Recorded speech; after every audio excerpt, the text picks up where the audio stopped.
శ్రీమంతులనిపించాలి ప్రతి సంసారంలోనూ మా కథలే వినిపించాలి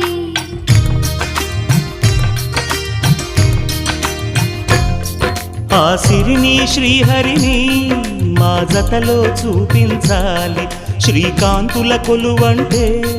మా కాపురం అనిపించాలి మా ముంగిలిలోన పున్నమి పూల వెన్నెల విరియాలి మా చక్కని జంట చుక్కల తోట పరిపాలించాలి కలలో ఇలలో ఏ కన్నెకి ఇలాంటి పతి రాడనిపించే వరుణ్ణే వరముగా ఇవ్వండి కని విని ఎరుగని వేడుకతో వివాహం జరిపించాలి